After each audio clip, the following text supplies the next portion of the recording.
चुड़ैलों के किस्से तो कई सुने होंगे, पर जब कोई कर्मों और अभिशाप से चुड़ैल बन जाए तो हैरत अनहोनियां जन्म लेती है। ऐसी ही अनहोनी मेरी सहेली रानी के साथ हुई थी। आज से कुछ साल पहले रानी अपनी मां के साथ राजस्थान में रहती थी। रानी की मां को काले जादू में महारत हासिल थी।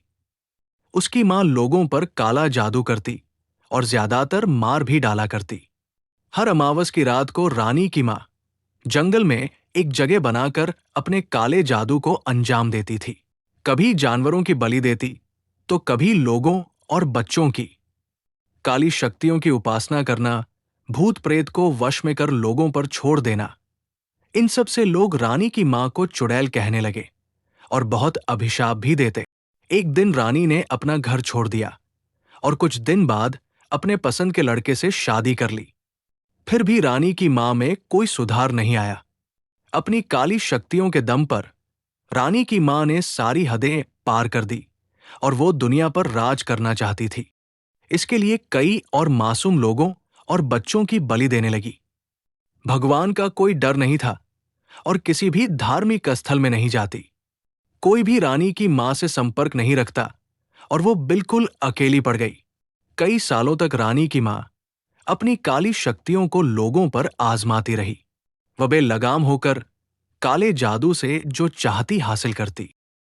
लेकिन बुराई का अंत एक दिन हो ही जाता है। रानी की मां भगवान के न्याय और कर्मों के फल का मतलब भूल चुकी थी।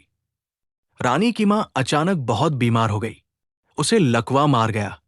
इस बार उसका काला जादू भी नाकाम रहा और उसका ख्याल रखने वाला भी कोई नहीं था।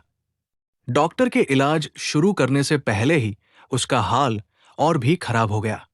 जितनी भी आत्माएं और भूत प्रेत को उसने अपने वश में किया था, वो सारी काली शक्तियां उस पर ही भारी पड़ गई। जितने भी मासूम लोगों और बच्चों की बलि उसने दी थी, उन सब की आत्मा अब रानी की मां के शरीर को नोचने लगी थी। धीरे धीरे रानी की मां की हालत और भी खराब होती जा रही थी। किसी भी डॉक्टर ने रानी की मां का इलाज करने से मना कर दिया। लोग दूर से उसकी हालत देख के कहते, इस चुड़ैल का यही हाल होना चाहिए। अब सारी काली शक्तियां इससे ही लिपट गई है। भगवान की लाठी में आवाज नहीं होती। कुछ दिन बाद तड़पते हुए रानी की मां ने दम तोड़ दिया। वो सारी काली शक्तियां और भूत प्रेत रानी की मां की आत्मा को अपने साथ ले गई।